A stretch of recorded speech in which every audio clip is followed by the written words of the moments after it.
Good evening, everybody, and welcome to the Cambridge University Press sponsored webinar this evening, PACE Planning and the Pandemic. This is the second of the three webinars for September to get you off to a good start during this school year. Jenny Blasi and I, Martha Altieri, are really pleased to have Stephanie Gigante, Sammy Smith, and Patrick Yagi back with us again as guest presenters. All three have done several webinars for us, and most recently, Sammy presented on breaking into breakout rooms last week, and 2 weeks ago, Stephanie presented on Google assignments. Stephanie has served as an innovation specialist in her district. She's also a certified Pear Deck coach and a Google trainer. Sammy is a longtime CLC user and teaches at the Master's School in Dobbs Ferry, New York. She's been teaching for the past 16 years, a combination of English, philosophy, Latin, Greek in Chicago, St. Louis, Harlem, New Jersey, and a bit further up in New York State. Patrick was in Gwinnett County, Georgia for 17 years and currently teaches at Basis Tucson North in Tucson, Arizona, and is also a long-time CLC user. We are delighted to have all three of them with us this evening. Your microphones are muted, but you can post comments or questions in the chat box. And since the session is being recorded, we will have that link available in a few days on the NACCP website at cambridgelatin.org. And if you need a professional development certificate for this evening's webinar, just please email us at clctraining.org. And on that note, we will get started with our three panelists. Stephanie? Good evening, everyone. So Martha gave us a wonderful introduction. PACE planning and the pandemic is a discussion that we wanted to have among the three of us with you, so that we could, help you sort of troubleshoot what you're doing in this very inauspicious and exceptional school year for us all. So our email addresses are here. I also put them at the end of the presentation too, so that if you wanted to contact us about anything that we've talked about this evening, you're more than welcome to do so. And a link to the presentation will also be shared to you at some point in the near future. So I think, I'll start, I suppose. When we think of pacing, we tend to think of the very logistical things. How many stages do you cover in a year? How long do you dedicate to a stage? At Ginny and Martha's wonderful workshops, we used to have a worksheet in which we'd break down how many periods we had with our students, how many minutes each period was, and it was really easy to start envisioning how long things take you. And yet, here we are in 2020 when our measure of time is ridiculously different than it ever has been. And so I think we all are looking at pacing in a very different way. So we're looking at it as pandemic pacing, as I've called it here. How exactly should we be surviving hybrid instruction, remote instruction, in-person instruction, all at various times and in various ways throughout the day, sometimes at the same time, etc. How can you cover enough? How can you cover enough in a comfortable way? And whether that's comfortable for you in terms of the time it takes you to cover it, as well as comfort level in terms of what you think your students are capable of and not pushing them to extremes one way or the other. I think that the nature of enough has changed so much in the last year in all of our teaching and learning. So, I don't think that any one of us here tonight is here to tell you that, you should just keep it on, pacing it exactly the same, because it's not. None of this is going to be or feel, quote, normal. And so we just have to, I think, take a step back and think about all that. Patrick or Sammy? Yeah, I've been doing online learning only for about 6 weeks now. And I'll tell you, there's a yin and a yang for me in my experience so far with pacing. Now, my school has decided to basically just go with the regular schedule, just with everybody on their computers from home. So I see my students the same actual amount of minutes per week that I normally would if we were in the classroom. And I know that that is not nearly everyone's situation. So please, take my take my experience as just my experience. But the one thing that I have learned is, because I do have the same amount of minutes with them, but there's no interpersonal interaction in person.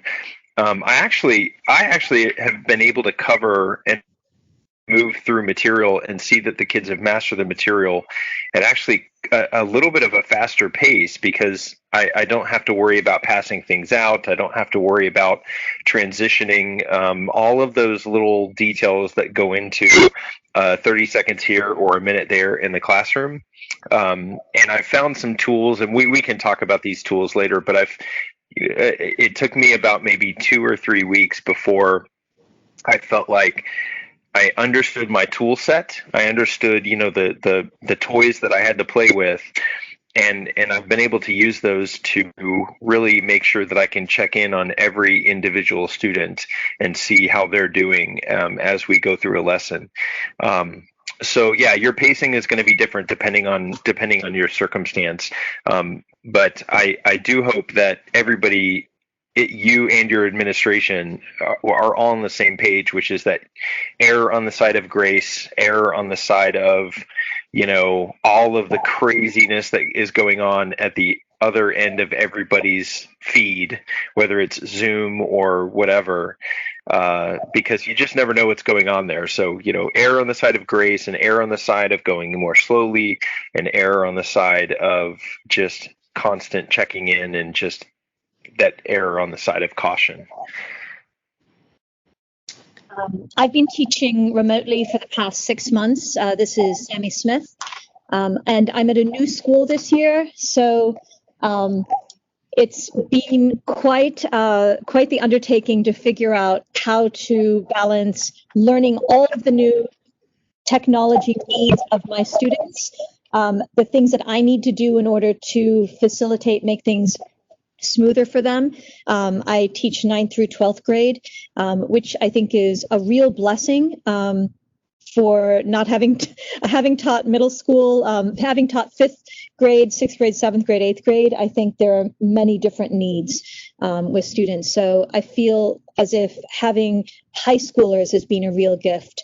I've also found that I lost time with my students, but I still was able to keep a pace that I felt was able to keep them engaged. So in the same way that Patrick had said that there are some things that you no longer have to worry about with regard to passing out papers, there are other things that you have to worry about with if a student loses connection, or some things are a little bit draggy when the East Coast, the Midwest, and the West Coast are all online at the same time if you happen to be remote.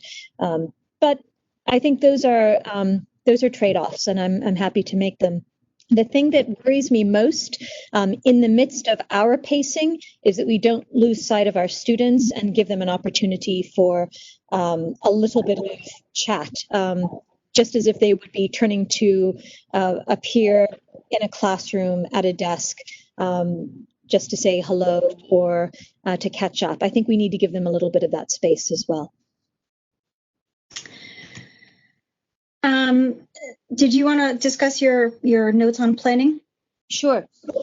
So to me, the most important thing we should do as teachers is to identify our learning objectives, what we want our students to take away at the end of the year, what it is that we are really focused on. And I think by identifying those learning objectives first, it's particularly helpful for crafting everything that we do in our units, in our daily lessons throughout the course of the year. And when we do that, we can think of different ways to keep our students motivated, to keep ourselves motivated. And I think keeping ourselves motivated is absolutely essential, especially if we are staring at screens all day long. What is it that gets us excited about learning Latin with our students, about reading with them, about discussing these zany stories from Cambridge and beyond. And I think doing a nice balance of where you can give students individualized time to work, when they can do pair work and when they can do work in breakout rooms, if your schools allow breakout rooms for group work, or if they can do it asynchronously and give them opportunities to work over the phone with one another, just to step away from the screen a little bit. I'm always looking for things, ways to connect Cambridge storyline to current events. I'll talk a little bit more about that later, about what that looks like. But all you have to do is look in the news to see any sort of not only archaeological discovery, but also the kind of civil unrest that our country's experiencing that we see definitely in the middle of the Blue Book. And to employ a variety of activities. So from singing songs to drama games to doing mini quizzes on Kahoot to reading comprehension activities. I think that the more you can vary activities without going crazy and without having your students lose focus, but to give your class a bit of freshness is really helpful. Yeah, and I can say I think that planning becomes the hardest part, but I think that once you have a well thought out plan for your students, I think that reflects in your day-to-day instruction too, and your students know that you're not coming to class and in the middle of 3 different chapters at the same time with your 3 different classes. They know that you have a plan for them, and they know that you're putting them in the focal point. So tonight we were going to sort of break it down into 4 different areas of ways that you could consider pacing your classes, whether they're individual classes or just your year in general, in some different ways. So we'll talk a little bit about routines first, and then we're going to say a little bit about assessment, but there will be a different assessment webinar taking place in October. So I'm just going to we will whet your appetite a little bit. And hopefully you can come back where we will have more time to delve into more of the mechanics of assessment. And then we're going to spend some time talking about the storyline. And really, especially with Cambridge Latin course, we want to make sure that the storyline is preserved as much as possible, because having that sort of continuity is really healthy for our students to have a little bit of continuity at some point in their lives. So whether it's following the epic tale of Quintus as he goes about his daily life, or following Salvius as he gets more evil with each succeeding stage, I think that the students will really benefit from us continuing to offer that sense of place and belonging and predictability.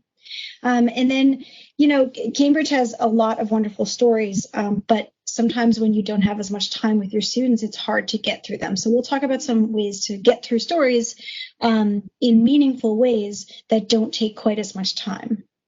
Okay, so we're going to start by talking about some routines. So I'm going to share just quickly, as Martha had introduced me, I use Pear Deck very frequently, and I decided the way that my classes are structured and the fact that I have half of my students in the classroom and half of them at home, but I see every class every day. And then I have some kids who are fully virtual learners. So it's like I have 3 different types of kids at all times, but I also have virtual things in the afternoon. It sounds complicated, but the bottom line is that I needed to make sure that every class, every lesson, or every class had a unique lesson every single day. But the way to do that was I needed to make sure that every single day was the same for them. So every single day I make a self-paced Pear Deck and I post it to Google Classroom, and the kids know when we get online, that's what we do for Latin. And I click on this thing and then I start going. And I think that it has helped to gel things together, because they know that, Gigante's the Pear Deck nerd or whatever they want to assume, but at least they know that, there's a certain number of activities and that they always know where to find them. So it's never like, oh, you said that we're doing a translation, but I don't know where that document is or something. So that's one of the ways that I've tried to make routine work for me. Either Smith or Patrick, I don't know if you want to add to that.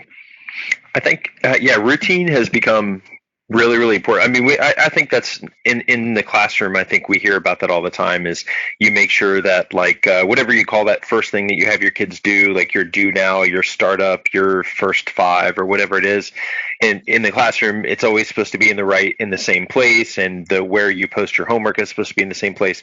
And those things are all the more important online because then I have to keep. I'm as bad as anyone, and I have to remind myself that I'm thinking only about my class, but your kids, your students are taking 6 or 7 or sometimes 8 different classes, and every teacher does things a slightly idiosyncratic way.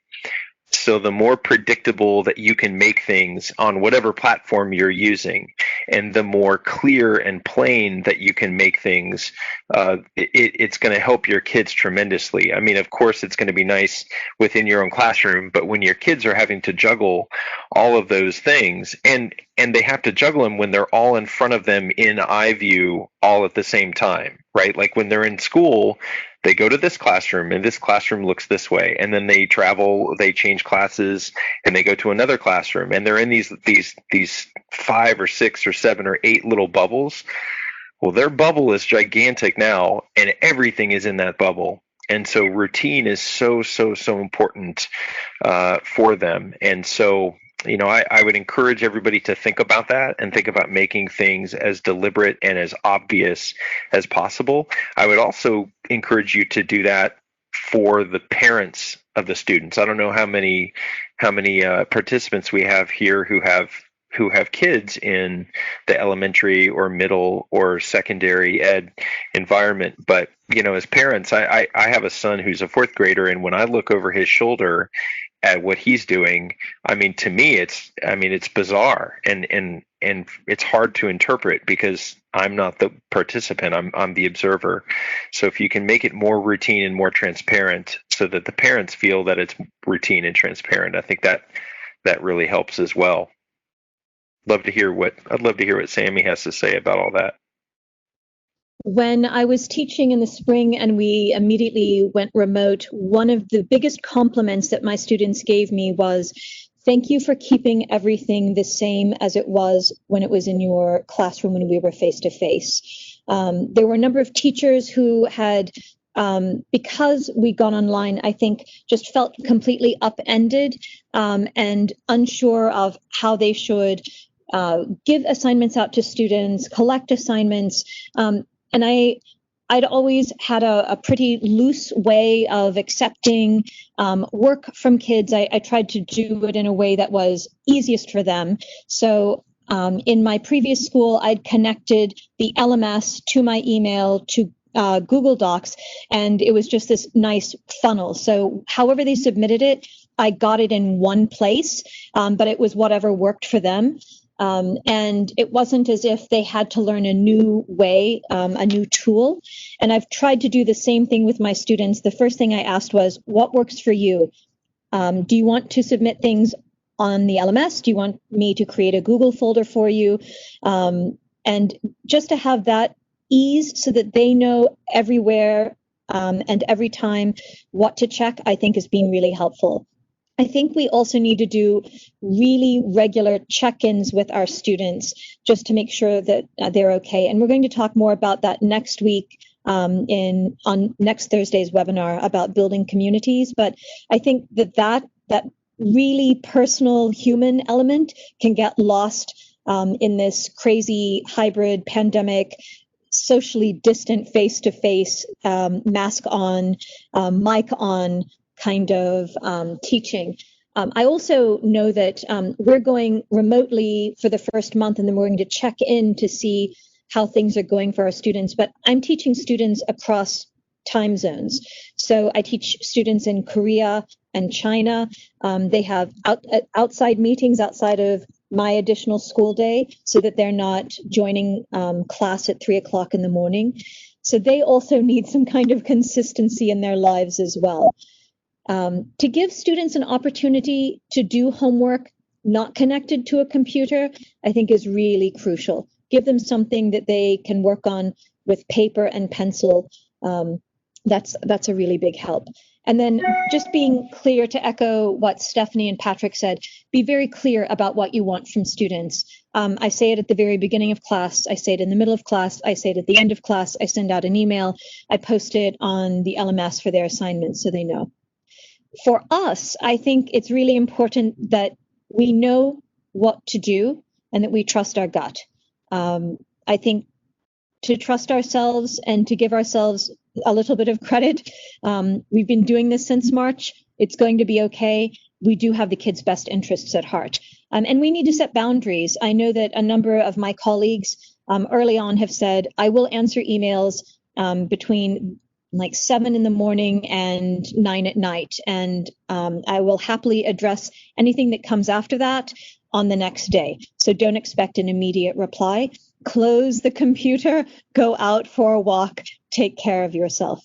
And the final thing that I would like to mention is that if you are going to use tech tools, do it in the way that Stephanie had suggested, like every day the kids expect a Pear Deck. I really like Pear Deck too, but don't feel as if you have to use tech tools for the sake of using tech tools. Use whatever has worked for you that gets the kids excited, that keeps them motivated in your class. Yeah, I think that's a big thing too, because I think there's a tendency when we have all these new things that are out there, you're like, oh, I could try that and that might work for me in one way or another. But unfortunately, sometimes it sort of upends your own planning process and doesn't really allow you to teach the same way you would have wanted to teach, because it's taking you too long to teach in this new fashion. So, help yourself by sort of sticking to what you know. And, I'm not saying you shouldn't experiment with new things, but I think if you do it, as Smith said, in moderation, I think is actually going to be helpful for you to sort of dabble in it. Maybe just do one new activity every week or something like that in this new program. And then it becomes more reliable for you. And I also appreciate what you said about keeping routines for us too. I think we get worried about, the pace of our classrooms and how much time we're getting with the students and how many assessments. And there are so many questions and there's so much anxiety. So I think it's important for us to maintain our own routines pretty well. I know this is going to sound silly, but in the springtime, when the world just kind of shut down and we were reacting, we weren't actually acting, I was having a lot of, home life balance issues.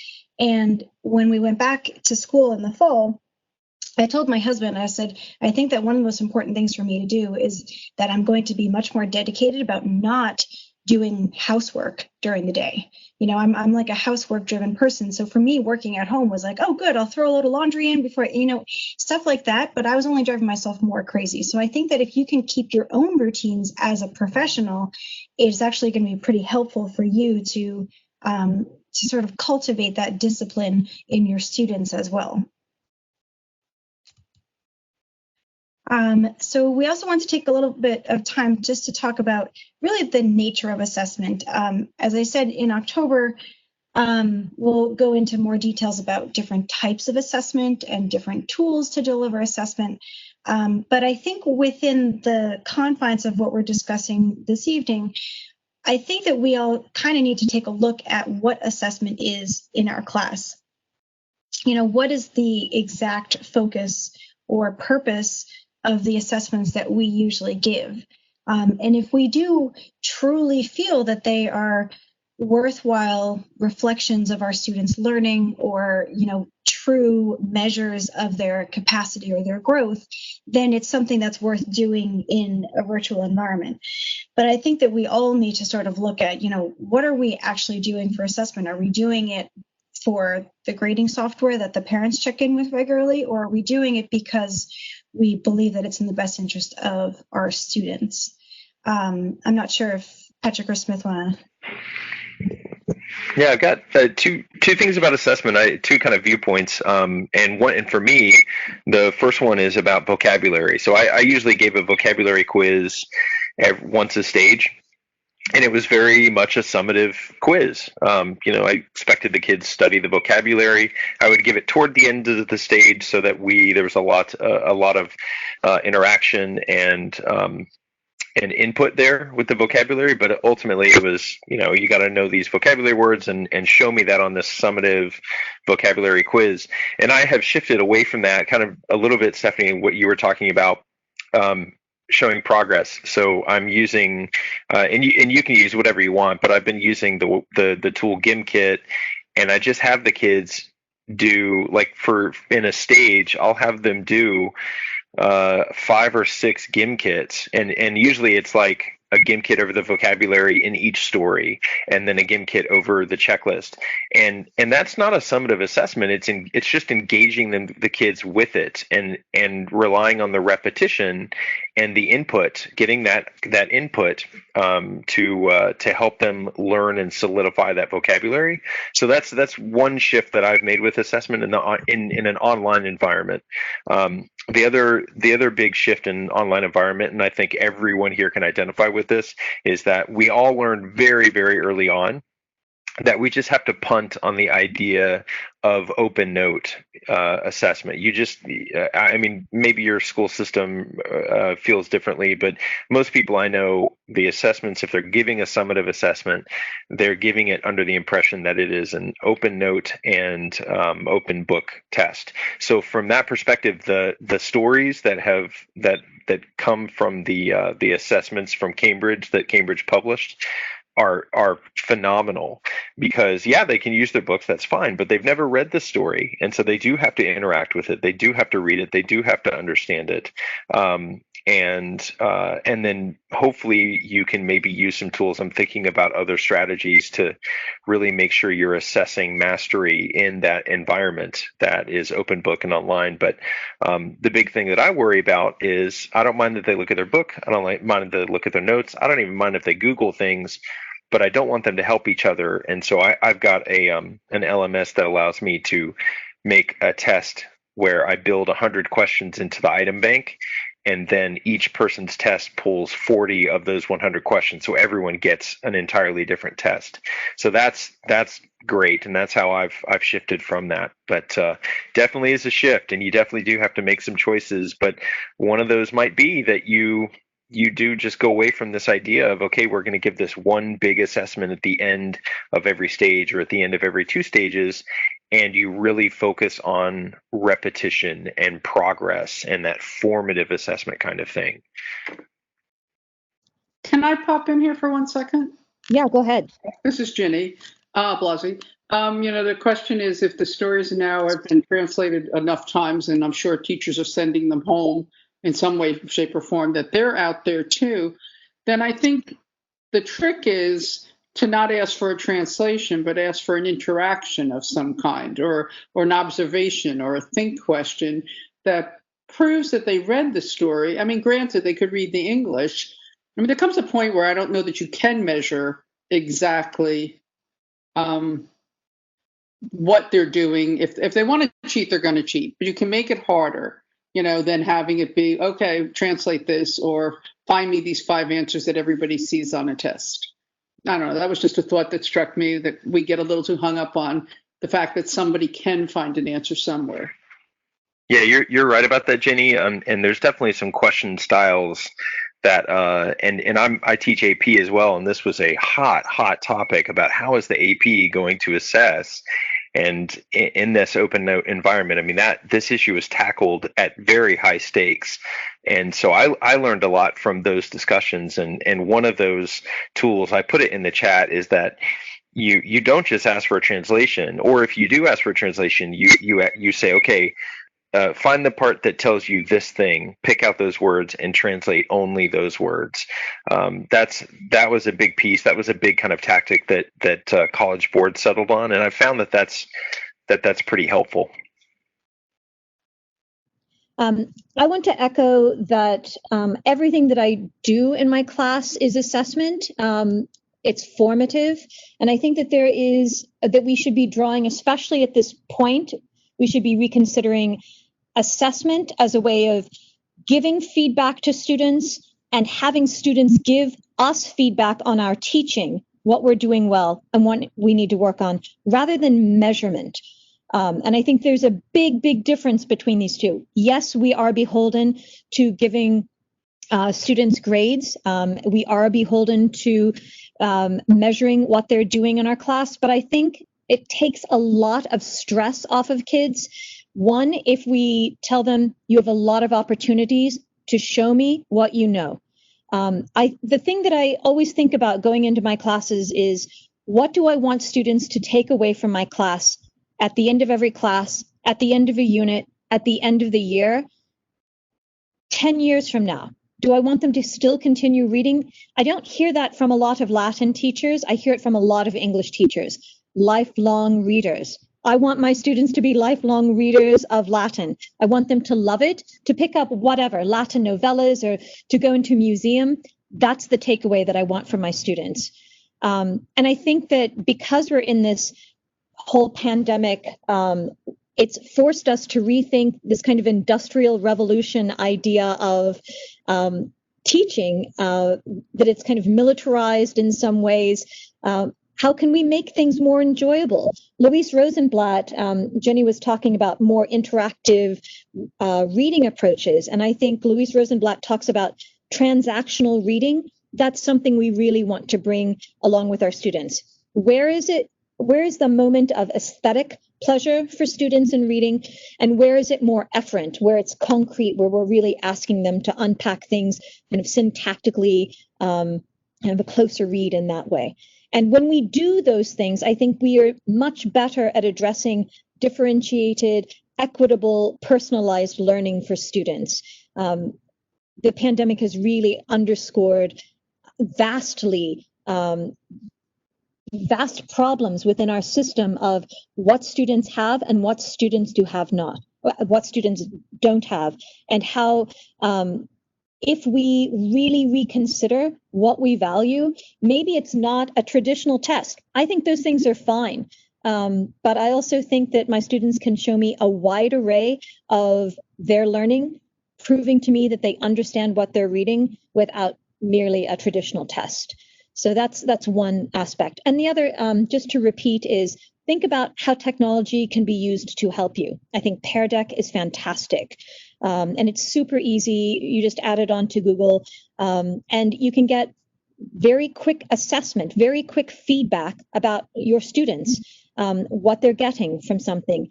You can do it with Kahoot too. Kahoot, I think, has this kind of competitive edge that is certainly a draw on one level, but it's also it upsets me a little bit because I don't want students just to push a button mindlessly for the sake of trying to get in first place. I want them to think about what they're answering and how they're answering and why they're answering.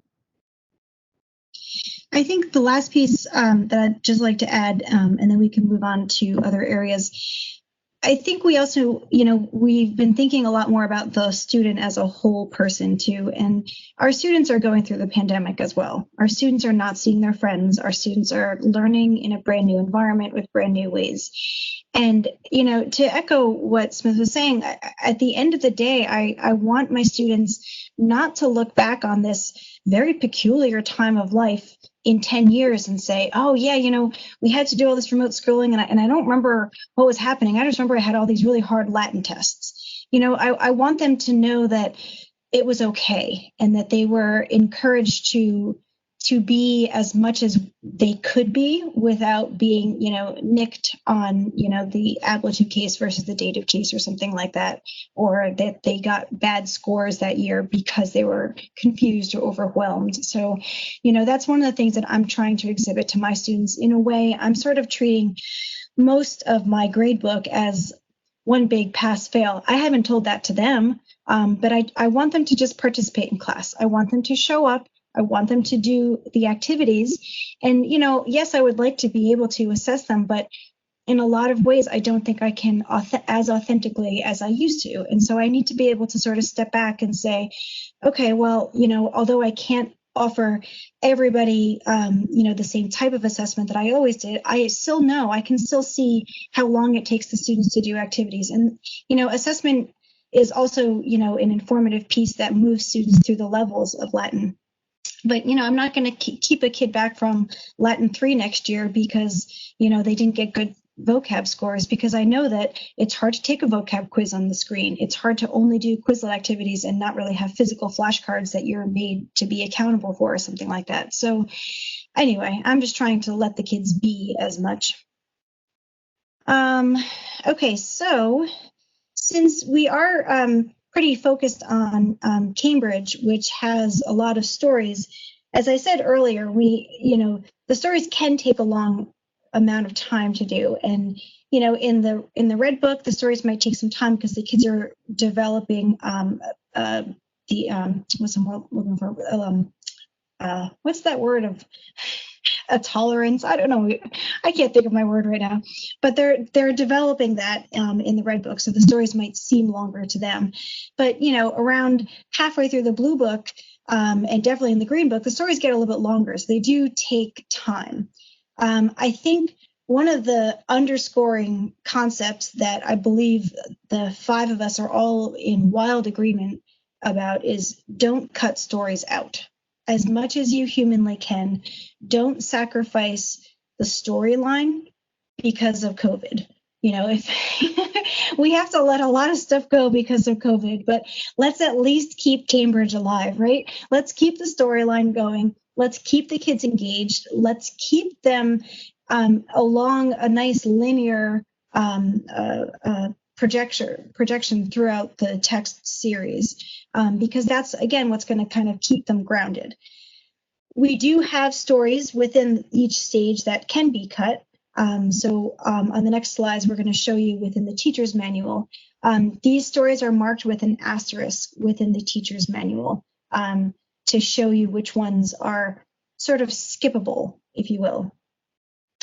But there is also the possibility of cutting stories that go beyond the asterisk ones. But if you're cutting one that's not on the asterisk list, I think we're all sort of in agreement that you should cover it somehow. So not cut it completely out of the rotation, but just do something that is not as time consuming.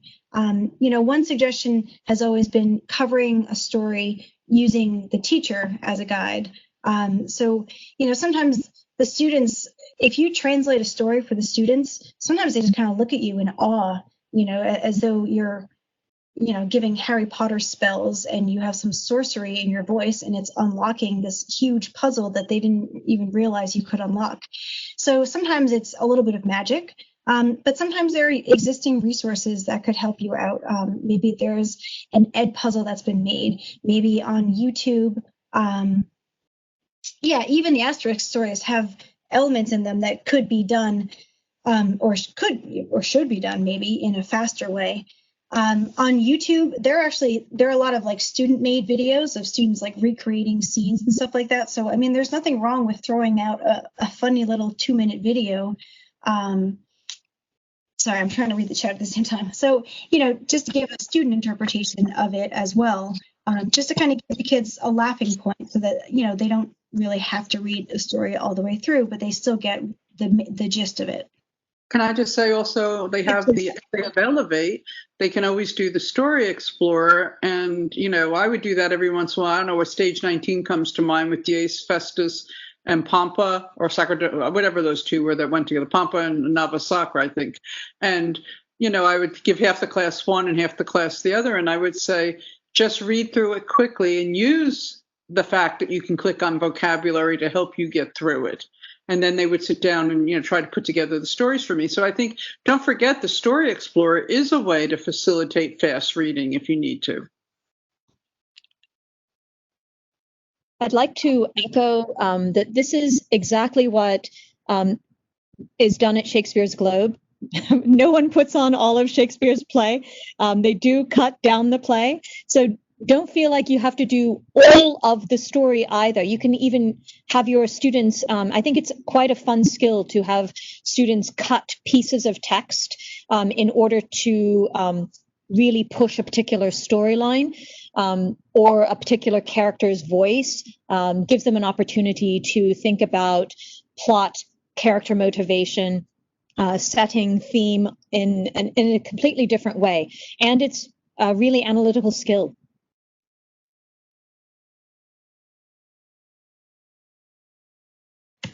So on the next couple of slides, sorry, Patrick, I think you might have been about to say something.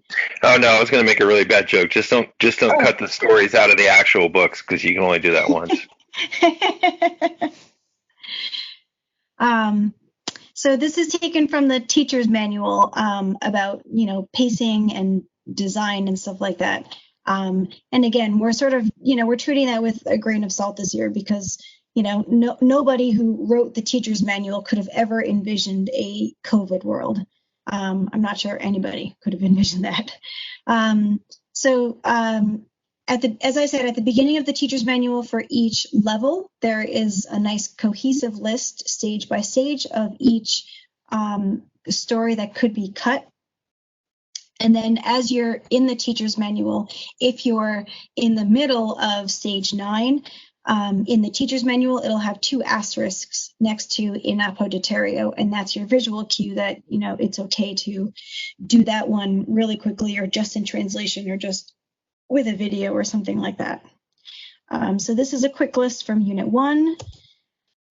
This is the list from Unit 2. And the teacher's manual even still says if a story has to be omitted, it's essential to give the students a summary of its content. And then here are the stories from stage 3 that could be omitted. And then there's one for every stage, at least, that could be omitted with relative ease. Okay, so we're gonna talk now about reworking our existing approach to stories and some alternative methods of going through stories that I don't know about they take less time. Some of them do, depending on how you do it. I mean, of course, that goes for everything. But some of them are also more inventive ways and also ways that are more responsive to the pandemic environment. Patrick, you want to walk us through the Pear Deck? Actually, you know what? No, I linked it here. Yeah, and I can comment as needed. Basically, so if you're not familiar with Pear Deck, basically you take a PowerPoint or a Google slide that that you would otherwise produce, and then maybe use as a platform to discuss in class. So what I've done is the story Taberna. Basically what I've done, now I've added some pretty pictures to make it nicer looking, but basically what I've done is I've used my little screen capture tool on my Mac. I use a MacBook Pro, and on a MacBook you can do Shift, Command, and 4, and then it produces a draggable thing, and it allows you to cut a part of your screen and take a picture of a part of your screen. So I just open up the stories and take little snippets of the stories and then put them on slides. And, if I'm in person in class, I would do that, and then I would insert, so how does Barbalus know so much about this problem? And, I could put those on a slide, and then I would ask my students that in class, or maybe they would write answers down on their paper. But I can't see them because we're online. But what Pear Deck does is you just open up this slideshow as you normally would through PowerPoint or whatever, and then Pear Deck is this add-on. It's like an app that you then add, and in fact, let's see. Oh, I don't see it on Stephanie's. I don't see the little icon in Stephanie's bar there, but when you open it up in Google Slides, you can do the add-on function. And it just allows you to add a text box. And so the kids can type their responses in the text box. And so, it's not really any extra work at all. In fact, probably the making it quote unquote a Pear Deck probably takes another, 5 minutes. But you just would have the PowerPoint that you would normally give in class. So you can see here are these questions. How much does Quintus offer Barbalus? How much do you think this is in American money? Because I wanted them to think I wanted them to kind of synthesize this. By the way, please do this. Please ask this question of your students and look at their answers, because it is crazy. Some kids said, $500,000. Some kids said $50. They have no idea. And I even wrote, and the other thing is about Pear Deck is, you can watch them answer the questions. So there's a little teacher dashboard, and as they answer questions, you can give them feedback to their answers in real time. And I actually wrote in the chat of our we use MS Teams, unfortunately, but we use MS Teams, and I wrote in the chat of the class, I said, you guys have no idea how much real estate costs, do you? But I would the point of this was, did they understand that he was offering 100 gold coins, 100 gold pieces? And so you can respond to each individual student with that. So I hope, Stephanie, you're the trainer with Pear Deck. I hope I explained that correctly. I feel like I fumbled that a little bit. Do you want to clarify just kind of the basic idea, basic premise of Pear Deck? I think you did a wonderful job. I have personally been responsible for Patrick's transformation over the summer. Totally. I served him some Kool-Aid around June, and boy, oh boy, he has been so productive ever since then. So Megan asked in the Q&A, yes, Pear Deck is definitely something that you can do both asynchronously or synchronously, depending on how you want to or can run your classroom. So Patrick could release this presentation to his students and give them, this could be a homework assignment, this could be a during school type of thing, or he could conduct his class live and, communicate with the students too. So, I happened to pause on this slide for no apparent reason, but, you could also, in Pear Deck, you could also make a link to a website. You could have them go and convert the money from, the worth of currency in the Roman era to the worth of currency now. I don't understand economics, but you could have them do that. So, there's a lot of opportunities for extension, not just focusing on the story. So, and that's one of the things that Sammy was talking about earlier, about trying to keep the kids current too, and not just treating Latin as like a separate being, but making sure that you're trying to keep the climate as current as possible with the students. So it's just it's different ways, and you can do translation stuff too to make sure they have a little bit here and there. It doesn't all have to be drawing slides and whatnot. Yeah, can I add the one thing, as still as kind of a new Pear Deck user, and I identify with everybody, we're all going through the same struggle, which is that everyone is throwing all these tech tools at you, and it's just overwhelming. And Pear Deck's no different. It's one of these tech tools, and you open it up, and when you go to add the text box addition to a slide, or you want them to draw and add the little drawing feature to the slide, or the multiple choice feature to the slide, or the little draggable, when you go in there, it's really intimidating at first, because as you click through all of the possible little additions that you can add to each slide, Pear Deck has done a really good job. Like, here's a pre-made Pear Deck slide, and that's one of those options. And I have to say, fiddle with Pear Deck, but don't go down the rabbit hole of all those slides. Make a Pear Deck, make your first Pear Deck only with the text one, like only that one, and then maybe experiment with another one. But you don't have to spend 30, 40, 50, 60 minutes trying to figure out, oh gosh, here are all of these slides. I feel like I have to use all of them, and I feel like I have to be so creative. And, I don't know about everybody else, but the biggest stress that I feel is time. I don't have time. And the worst thing for me would be to invest an hour of my time and not get anything out of it. So, go to that Pear Deck add-on and then just take a PowerPoint that you've already made and upload it, and then just add text box, text answers to each one. Don't go nuts. Just, kind of crawl before you walk there. Thank you very much, Heather, for your comment. So speaking of which, one of the reasons that we thought it might be timely to at least mention Pear Deck this evening is, if you remember your email last week, CLC had just sent out sort of a recap of the tech trainings that we did this summer. So I'm sure that Ginny and Martha would be able to send it out to you again, but we actually ended up recording them later in the summer.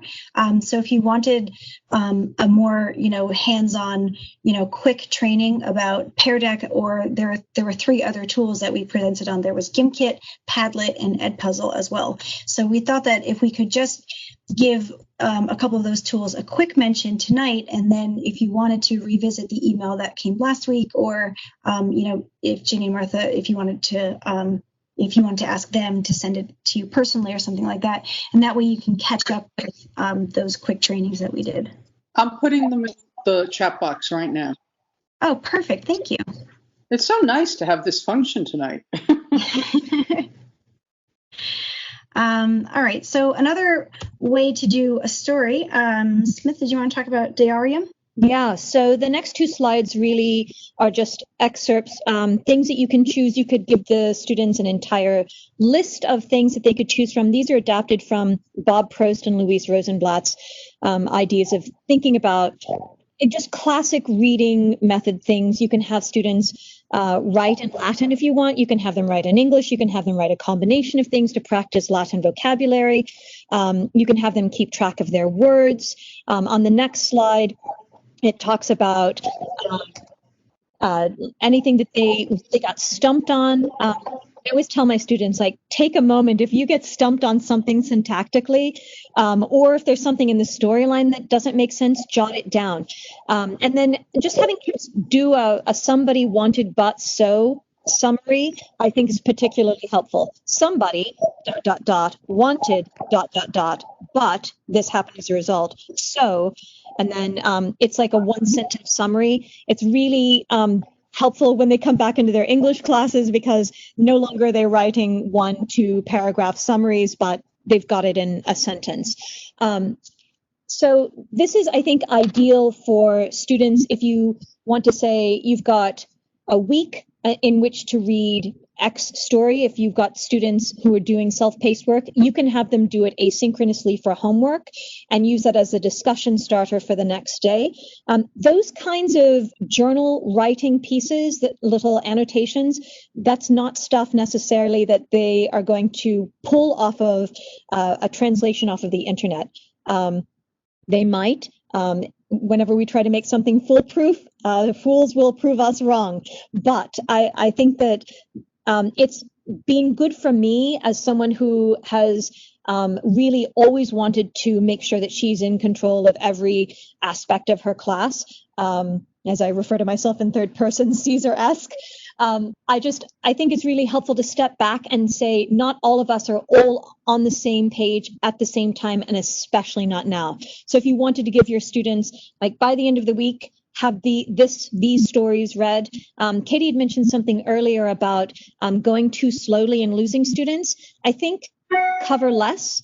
You don't have to go slower. I think you can still keep a set pace to say, this is where I want us to be at the end of 2 weeks, and move on. And this is also a really nice tool.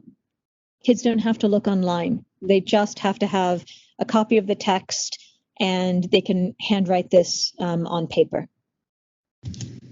Yeah, I'm just going to jump in fast. On the Facebook page, if many of you are already members, somebody had shared something during the spring quarantine. I can't believe we can break down different phases of quarantine. What has happened to us? Anyway, in the spring part of the quarantine, someone had shared a really great choice board for stories, and I ended up using it for one of my stages in the spring. And I sort of just broke it down, and I said, okay, well, this stage has 4 stories, and over the next 2 weeks, we have 4 classes. And so you're going to do 1 story for each class. However, it doesn't have to be done in the precise time period of our actual class. So you can do it on your time. You can do it all 4 of them on a weekend if you really needed to, take a step back on a Tuesday when we were supposed to have class.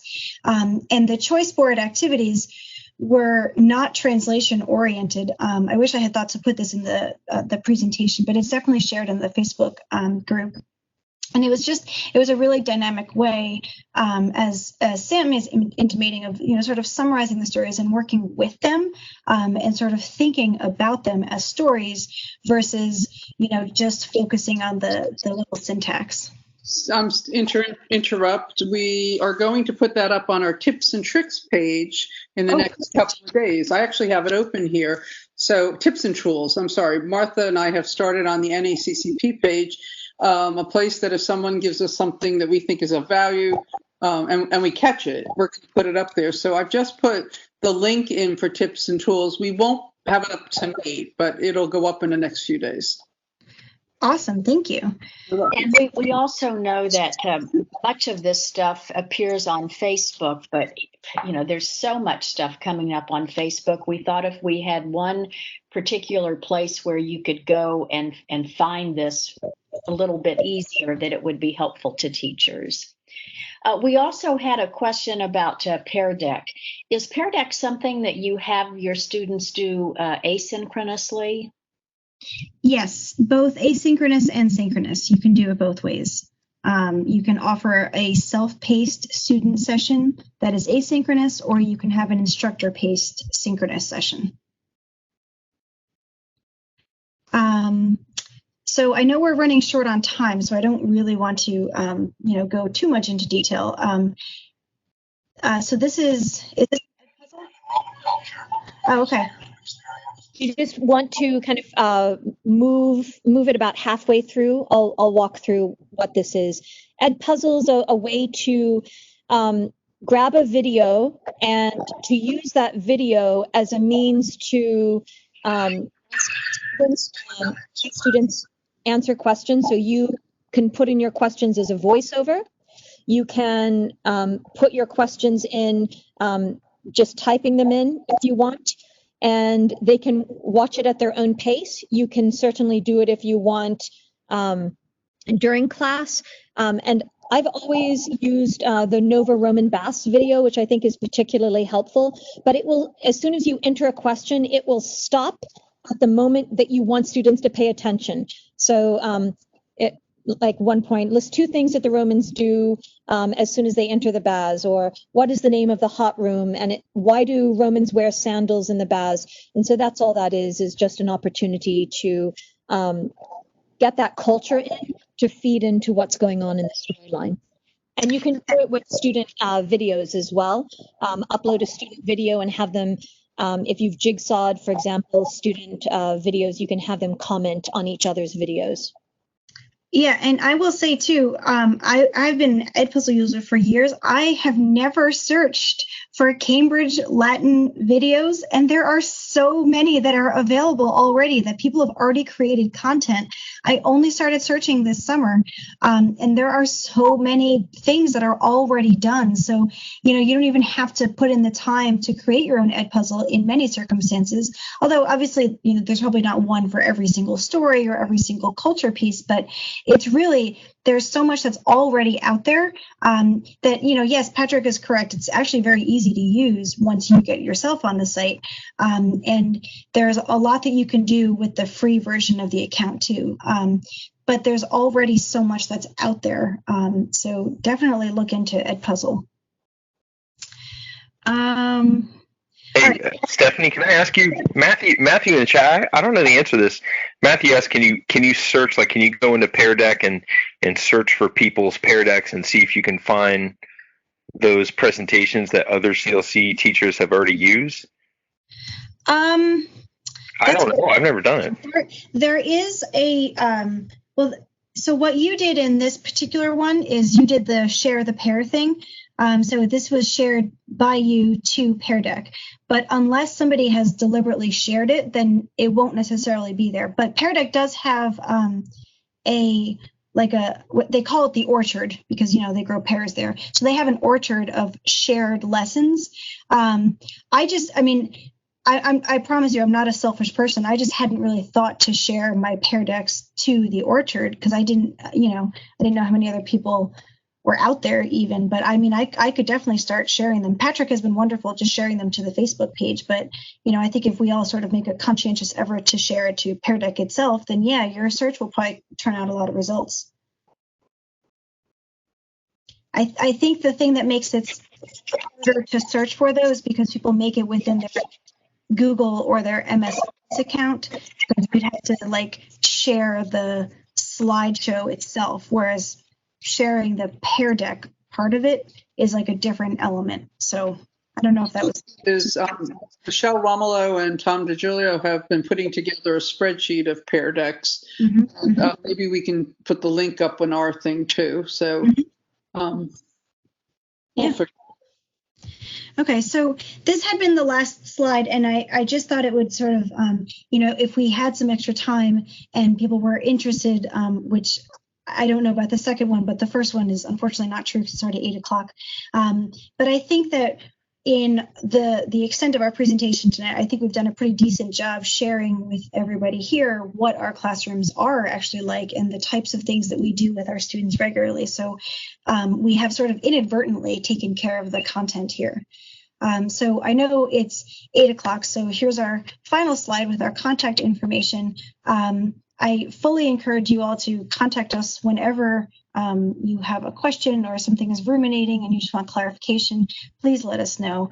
We're all in it together. I honestly say I feel so supported. I feel like I know more Latin teachers in the last 6 months than I ever did before, because we are such a great group that we share things so much. And I think it's because a lot of us are on an island in our own school, and so it is really, really nice to have people that are actually with us even though we're not with us. And in a weird twisted way, I feel like this pandemic has brought Latin teachers even closer than we ever were before. There's so much that we are sharing together. So I hope that this was a helpful experience for you all this evening. Patrick, I don't know if you wanted to say some concluding words too. Please don't hesitate to email. And I hope it's right to say, we have the Cambridge Facebook group here that all of us kind of lurk on and populate and post and all of that kind of thing. So I think, that we're all in this together. That gets thrown around, but it really is true. And because time is such a valuable commodity, please allow yourself the privilege of stealing from somebody first, and don't spend an hour creating something that someone else has already done. And so if you can email one of us, or you can email CLC training, or you can get on that Facebook group and see if somebody else has it. And pretty much every time I've ever asked that question, like, hey, I'm doing this stage and I'm doing this story, does someone have something? You always get like 10 answers, and the stuff is always good. So please lean on each other, because you don't have the time to go at it alone. I really agree. Latin teachers are the most generous of all teachers that I've found, and I've worked in a few different disciplines. So here to Latin teachers, keep the stories alive and don't hesitate to email.